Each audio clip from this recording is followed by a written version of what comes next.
Assalamualaikum warahmatullahi wabarakatuh. Perkenalkan, nama saya Desita Diah Damayanti. Pada kesempatan ini, saya akan menyampaikan unjuk kerja Tridharma Perguruan Tinggi pada bidang pengajaran. Saya telah bergabung di Universitas Muhammadiyah Kalimantan Timur sejak tahun 2019, tepatnya bulan Juni, sebagai dosen tetap yayasan. Sejak tahun 2019 pula, saya dipercaya untuk mengampu beberapa mata kuliah, khususnya pada bidang psikologi, di antaranya mata kuliah psikologi industri dan organisasi, mata kuliah observasi dan wawancara, serta mata kuliah analisis jabatan. Setelah ini, saya akan menjelaskan salah satu mata kuliah yang saya ampu, yaitu Psikologi Industri dan Organisasi yang diajarkan pada semester ganjil tahun ajaran 2024 dan 2025. Berikut adalah RPS mata kuliah Psikologi Industri dan Organisasi yang memiliki kode mata kuliah PSI 31011, rumpun mata kuliah Psikologi Industri dan Organisasi, memiliki bobot 4 SKS, dan diambil oleh mahasiswa pada semester 5. Mata kuliah ini memiliki CPL sebanyak 9.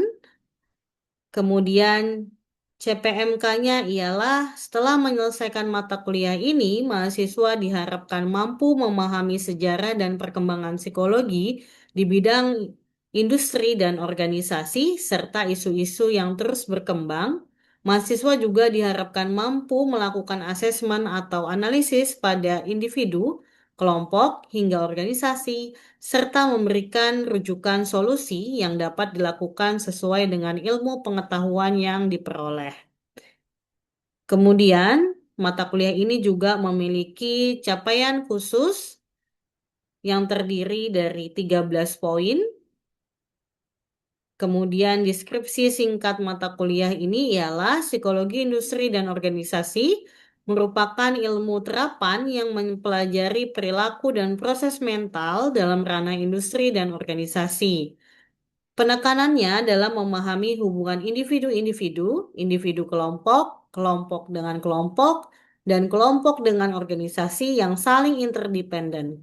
Pembahasannya meliputi komunikasi, manajemen, perubahan dan pengembangan organisasi, serta hubungannya dengan kecenderungan perilaku dalam era globalisasi dan informasi. Pokok bahasan dalam mata kuliah ini ialah pengantar PIO dan wawasan PIO, rekrutmen, seleksi dan penempatan kerja, pelatihan dan pengembangan karyawan, gaya dan tipe kepemimpinan, kepemimpinan profetik, kelompok kerja, budaya organisasi, motivasi kerja, kepuasan kerja, kesehatan dan keselamatan kerja, stres kerja, perilaku konsumen, dan asesmen center serta aplikasinya pada perusahaan. Mata kuliah ini memiliki 6 referensi yang saya gunakan, terdiri dari 5 buku referensi dan 1 jurnal ilmiah. Kemudian pada media pembelajaran, di antaranya terdapat perangkat lunak, yaitu animasi atau simulasi, audio atau video, web atau online media, soft file referensi atau jurnal ilmiah. Kemudian perangkat kerasnya adalah teks, buku referensi, soal, dan tugas. Kemudian mata kuliah ini biasanya saya ampuh bersama tim saya, yaitu Dr. Tri Astuti MPSI Psikolog, dan memiliki 4 kriteria penilaian, yaitu kehadiran, tugas, UTS, dan UAS. Setelah ini saya akan menayangkan video pembelajaran secara sinkronus melalui Zoom Meeting. Dalam mata kuliah ini, teman-teman, kita akan eh, membahas beberapa tema gitu ya. Kemudian harapannya dalam mata kuliah ini di minggu kedua ini, teman-teman itu mampu memahami dan mengimplementasikan serta menegakkan kode etik psikologi Indonesia dalam konteks penelitian dan penerapan ilmu psikologi. Kemudian yang kedua, teman-teman juga diminta untuk mampu menguasai konsep dasar teori psikologi untuk menggambarkan dan menganalisis berbagai gejala psikologi pada individu kelompok, organisasi, dan komunitas. Dan yang terakhir, mampu memahami dan melakukan prinsip-prinsip dasar interview, observasi, tes psikologi yang diperbolehkan sesuai dengan prinsip psikodiagnostik dan kode etik psikologi Indonesia. Nah, jadi tiga capaian ini yang diharapkan teman-teman setelah mendapatkan materi ini mampu menerapkan atau mampu mencapai tiga capaian ini seperti itu. Saya lanjut. Nah, kita memulai kuliah ini dengan sebuah pertanyaan gitu ya, teman-teman. Pertanyaannya adalah, apakah rekrutmen dan seleksi adalah hal yang sama? Tapi tunggu, jangan dijawab dulu gitu ya. Nanti kita akan jawab di akhir. Sekarang silakan teman-teman menjawab dalam hati dulu nih. Kira-kira rekrutmen dan seleksi itu adalah hal yang sama atau yang berbeda? Karena biasanya dalam kehidupan kita sehari-hari, mungkin teman-teman juga punya teman, saudara, atau mungkin apa ya, kerabat gitu ya. Atau misalnya orang yang baru dikenal juga, itu sering menyebutkan kata-kata yang seperti ada di materi saya gitu ya. Saya lihat ada poster seleksi kerja nih, gitu ya. Kemudian, gimana kemarin rekrutmennya? Nah, biasanya kan kalau misalnya ada orang yang melamar pekerjaan, gitu ya, kemudian ada yang bertanya, gitu kan. Kemudian ada juga yang menyampaikan sebuah statement, saya lagi ikut rekrutmen kerja loh, gitu ya. Dan yang terakhir, saya lolos seleksi kemarin sebagai manajer area. Nah, ini kalau misalnya lolos seleksi nih, terus terimanya manajer area. Nah, semoga teman-teman di sini juga calon-calon manajer area gitu ya. Amin ya. Kemudian kita lanjut gitu ya. Nah, di sini saya akan membahas dulu tentang paradigma dari psikologi industri dan organisasi. Dalam psikologi industri dan organisasi itu, terutama dalam rekrutmen dan seleksi, kita punya dua paradigma yang itu sangat terkenal dan menjadi acuan dalam proses rekrutmen dan seleksi. Yang pertama ada person job fit gitu ya. Nah, ini menjelaskan atau ingin mengetahui gitu ya kesesuaian kualifikasi calon tenaga kerja dengan persyaratan jabatan yang tersedia. Jadi kita ingin melihat gitu ya, apakah kualifikasi dari seorang calon tenaga kerja yang melamar di perusahaan kita misalnya gitu ya. Nah, keterampilannya, kemudian juga pengetahuannya, apakah sudah sesuai dengan jabatan yang nantinya akan ditempati, gitu ya. Nah, itu juga kita ingin melihat kalau misalnya cocok, kira-kira dia akan bertahan lama tidak di dalam posisi tersebut, dia akan perform tidak, atau dia akan mencapai tidak target yang diberikan, gitu ya. Kemudian yang kedua ada person organization fit. Ternyata gitu ya, tidak hanya person artinya orang gitu ya. Kemudian job tugas yang fit atau sesuai. Tapi kita juga membutuhkan person orang, organization berarti organisasinya, kemudian fit sesuai gitu ya. Nah, jadi kita ingin mengetahui apakah kesesuaian kualifikasi calon tenaga kerja dengan budaya organisasi atau organisasi itu sendiri atau nilai-nilai yang ditanamkan dalam organisasi itu bukan hanya persyaratan jabatannya. Jadi tidak hanya persyaratan jabatan yang sesuai, tapi juga nilai-nilai atau budaya organisasi perlu sesuai gitu ya. Proses selanjutnya itu adalah rekrutmen. Nah, di sini didefinisikan nih bahwa rekrutmen itu ialah proses pengumpulan calon tenaga kerja. Jadi rekrutmen ini baru proses mengumpulkan calon tenaga kerja, gitu ya. Dan kemudian dalam apa ya, dalam praktiknya di lapangan gitu ya, apa sih yang mempengaruhi? Yang pertama adalah sumber dan metode. Yang teman-teman ketahui nih, ayo. Sekarang ini rata-rata lowongan pekerjaan itu di-share di mana aja sih? Di Instagram, Bu. Di Instagram atau sosial media ya saat ini ya. Karena dominasi pekerja Indonesia saat ini kan generasi milenial dan generasi Z gitu ya yang ramah dengan sosial media. Oke, bagus. Yang lain mungkin ada lagi kira-kira sering menemukan lowongan pekerjaan nih di mana ya? LinkedIn juga ada, Bu. LinkedIn. Oke. Kemudian apa lagi? Oke, Telegram dan grup WhatsApp gitu ya, aplikasi-aplikasi chat ya. Nah, oke. Nah, itu semua yang kemudian memang saat ini sedang tren gitu ya. Dan kemudian juga dengan memanfaatkan teknologi-teknologi tersebut, biayanya jadi lebih murah gitu ya. Berbeda dengan dulu gitu. Kalau dulu beberapa perusahaan besar bahkan membuka lowongan pekerjaan itu dengan iklan di televisi misalnya, atau iklan di radio. Sedangkan untuk modalnya iklan saja dengan durasi-durasi tertentu, itu sudah mencapai harga yang tinggi gitu ya teman-teman. Jadi dulu membutuhkan biaya yang besar juga untuk proses rekrutmen saja di sebuah perusahaan. Terus bagaimana dengan perusahaan-perusahaan yang skalanya menengah ke bawah gitu ya? Biasanya akan membuka lokernya itu melalui koran-koran gitu ya. Jadi majalah seperti itu. Jadi mereka juga membayar itu pastinya untuk kolom-kolom kecil di dalam majalah ataupun di koran gitu ya, atau bahkan juga mencetak poster gitu ya, atau mencetak layanan iklan yang itu ditempel-tempel di tempat-tempat umum gitu ya. Tapi itu kan juga sebenarnya sekarang sudah ada aturan pemerintah bahwa kita nggak bisa sembarangan menempelkan iklan gitu ya. Nah, kemudian ada tipe posisi yang ditawarkan. Nah, ini juga yang kemudian bisa mempengaruhi apakah calon tenaga kerja yang mendaftar itu sedikit atau banyak.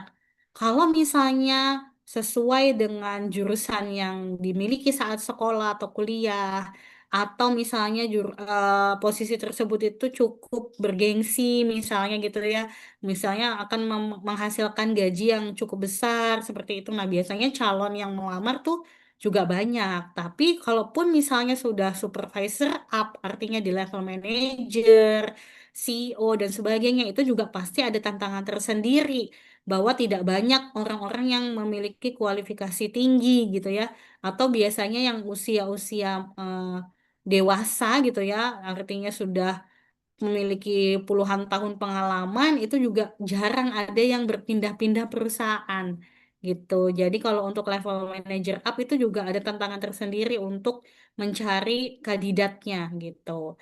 Dan kemudian ada juga lokasi geografis. Nah, lokasi geografis dari perusahaan itu juga dipertimbangkan.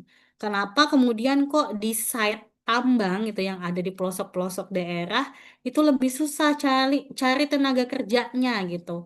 Dan akhirnya apa? Memaksimalkan SDM lokal yang itu memang juga harus diberdayakan karena mereka berada di wilayah tersebut gitu ya. Nah, ataupun misalnya juga lokasi-lokasi geografis di misalnya kayak Kalimantan gitu ya. Sedangkan tenaga-tenaga kerja yang memiliki kualifikasi yang cukup baik itu biasanya terpusat di Pulau Jawa. Nah, orang-orang di Pulau Jawa masih dengan paradigma bahwa Kalimantan itu hutan, pedalaman, aksesnya susah, fasilitas terbatas dan sebagainya sehingga enggan untuk men-challenge diri untuk bisa bekerja gitu ya atau menghasilkan nafkah di Pulau Kalimantan. Padahal tidak seperti realitanya pastinya gitu. Tapi paradigma-paradigma lokasi geografis ini juga bisa menjadi tantangan tersendiri dalam proses rekrutmen. Kemudian ada waktu yang tersedia. Semakin mepet gitu ya waktu deadline-nya, tentu juga akan semakin sedikit calon tenaga kerja yang akan dikumpulkan. Tapi semakin banyak atau semakin lama durasi proses rekrutmennya gitu ya, artinya mengumpulkannya misalnya 1 bulan atau 2 bulan, maka semakin banyak juga calon tenaga kerja yang bisa punya kesempatan untuk melamar di perusahaan kita seperti itu. Jadi durasi ini juga perlu dipertimbangkan apabila perusahaan ingin memiliki banyak calon tenaga kerja yang akan diseleksi gitu ya. Tapi kalau misalnya nggak mau banyak-banyak lah gitu ya supaya seleksinya cepat mudah gitu ya, otomatis eh, durasinya dipersingkat gitu. Kemudian yang terakhir tadi juga sudah saya mention terkait anggaran biaya.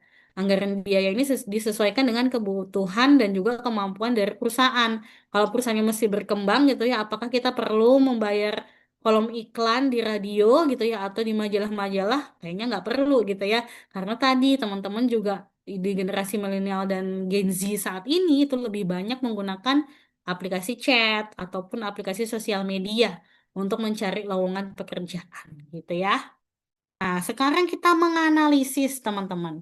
Kira-kira gitu ya, dari contoh yang baru ini, apa yang salah dari poster ini? Ayo, siapa yang mau mencoba menjawab?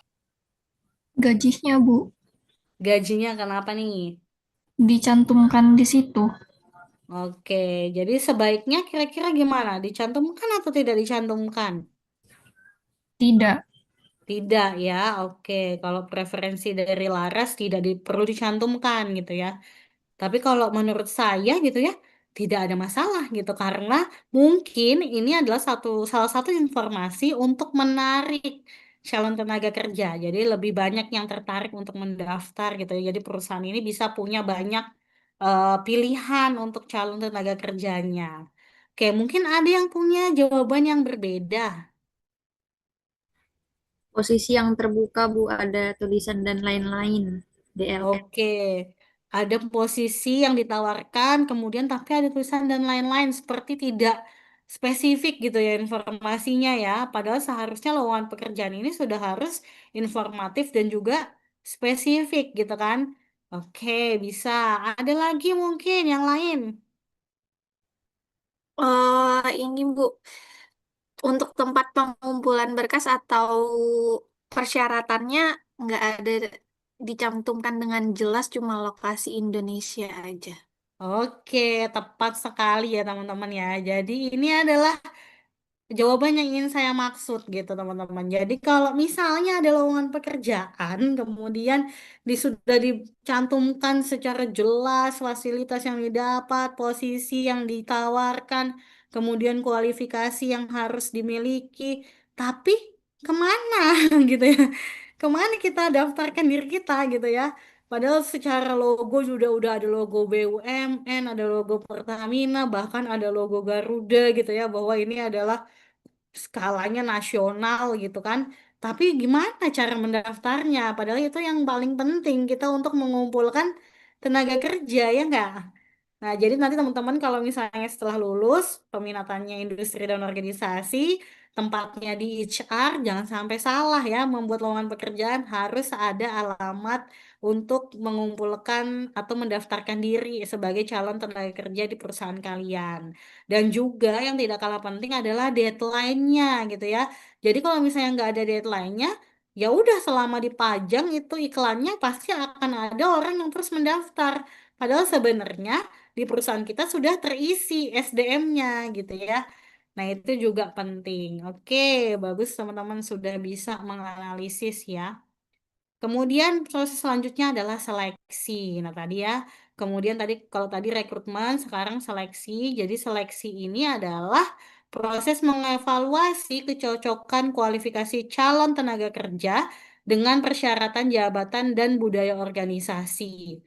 Kemudian tahapannya itu biasanya adalah mengkaji surat lamaran atau biasanya kita akrab mengetahuinya dengan seleksi berkas gitu ya atau seleksi administrasi gitu. Kemudian yang kedua biasanya gitu ya ada wawancara awal. Kemudian ada tes kerja. Tes kerja ini terkait dengan keterampilan kerjanya gitu ya. Kemudian ada tes psikologi atau psikotes.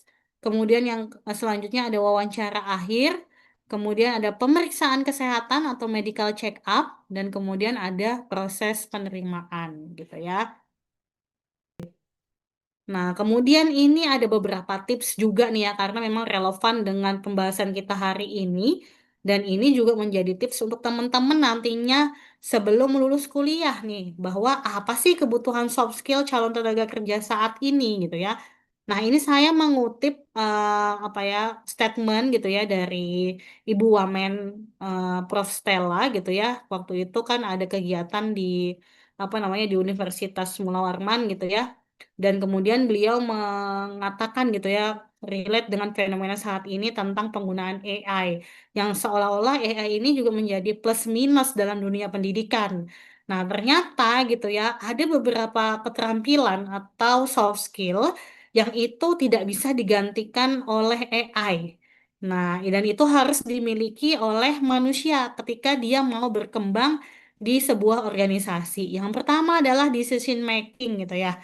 Nah, kalau decision making ini kan kita nggak mungkin ya nanya sama ChatGPT, gimana saya membeli baju A atau membeli baju B gitu ya. Bahkan mungkin jawabannya akan memberikan preferensi gitu atau saran masukan, bukan lagi decision making gitu ya. Tapi decision making ini lebih kepada apa yang kita butuhkan, apa yang kemudian menjadi kelebihan atau benefitnya lebih besar untuk kita, misalnya seperti itu.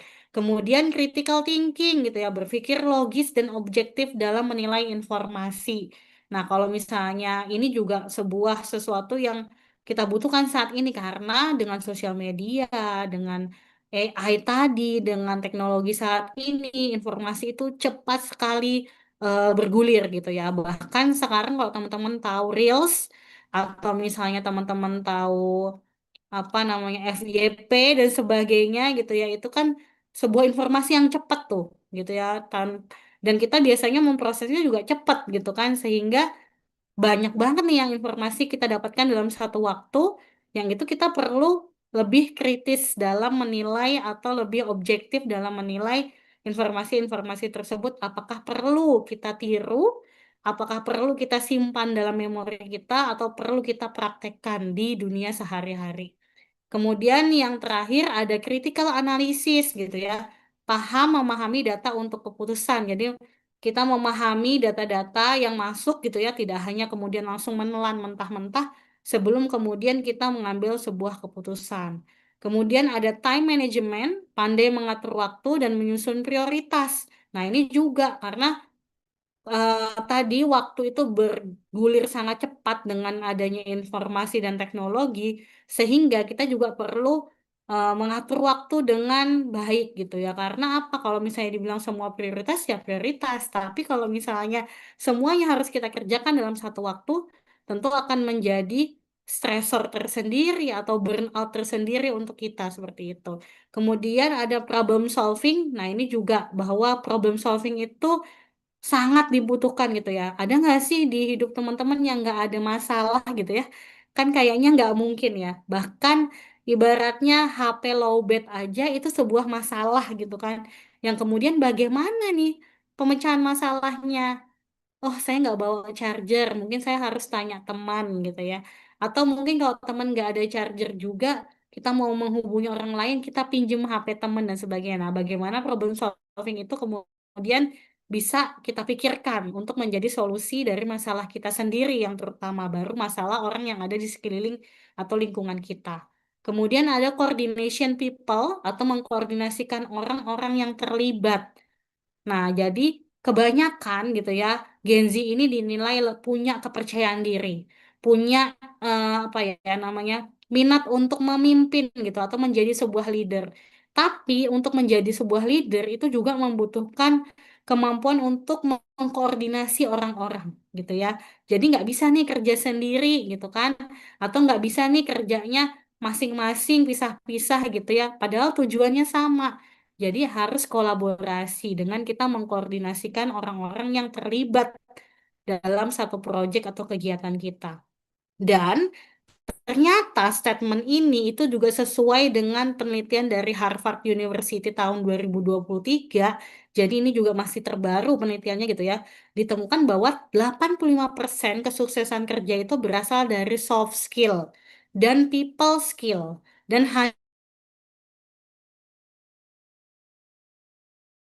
hanya yang masih punya banyak waktu luang setelah kuliah gitu ya. Ayo mari dimanfaatkan karena soft skill ini bisa dilatih tidak hanya di kelas tapi lebih banyak kesempatannya juga di luar kelas seperti itu. Sampai di sini bisa dipahami apakah ada pertanyaan teman-teman?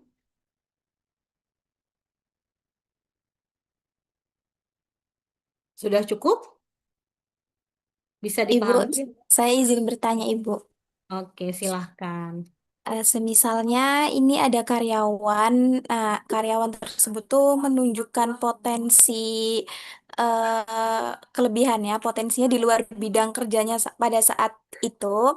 Nah, itu ada kemungkinan nggak Bu, atasannya itu memindahkan dia di posisi yang sekarang ke posisi yang dia punya potensi besar. Seperti itu sih, Bu.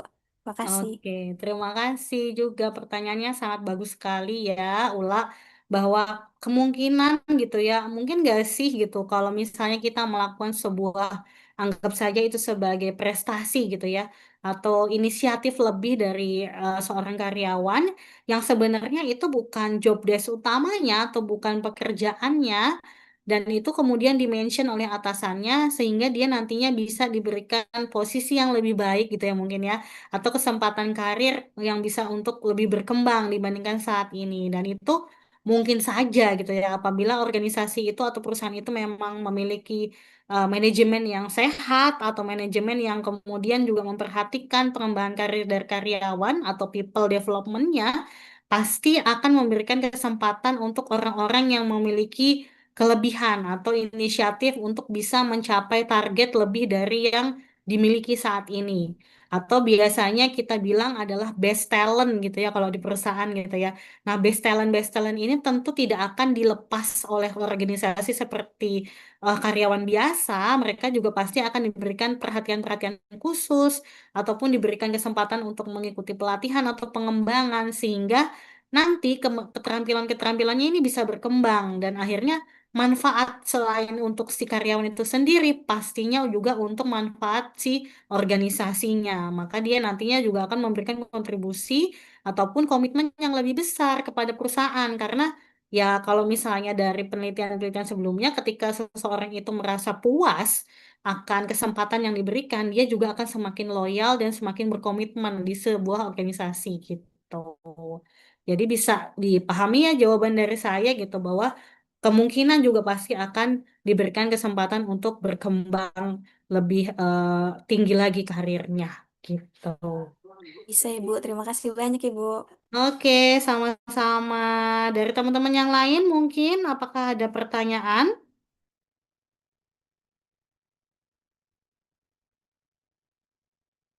Apakah bisa dipahami? Cukup? Cukup ya. Oke, kita lanjutkan slide-nya. Nah, sekarang kita sudah waktunya menjawab gitu ya dari pertanyaan pembuka tadi gitu kan. Apakah rekrutmen dan seleksi itu adalah proses yang sama atau yang berbeda gitu. Maka jawaban teman-teman adalah apa nih? Berbeda, Ibu. Beda Bu. Berbeda. Oke. Ada yang mau menyampaikan pandangannya atau pemahamannya? Kenapa kemudian berbeda? Emang rekrutmen itu proses yang bagaimana? Seleksi itu proses yang bagaimana?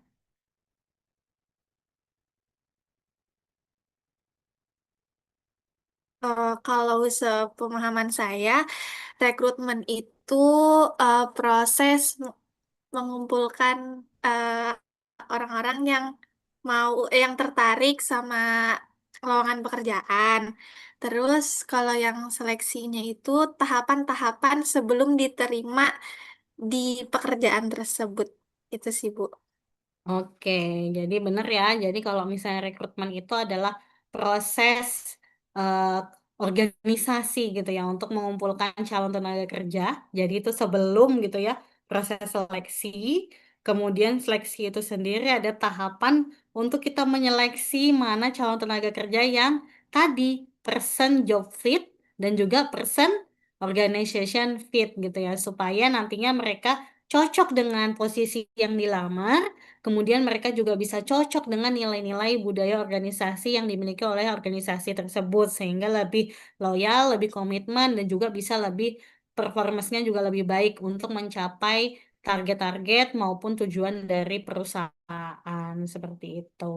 Oke, berarti sudah bisa dipahami ya di materi minggu pertemuan ini yang kedua tentang rekrutmen dan seleksi bahwa tahapan ini adalah tahapan awal dari proses terbentuknya sebuah organisasi. Jadi kita mengumpulkan calon-calon tenaga kerja yang potensial, yang memiliki kemampuan baik itu hard skill maupun soft skill, yang itu cocok dengan tugas yang akan dimiliki maupun juga budaya organisasi yang akan ditempati organisasinya gitu ya. Sehingga nantinya mereka bisa lebih mengembangkan diri juga secara personal untuk bisa memiliki banyak pengalaman dan juga pengetahuan dan keterampilan seperti itu.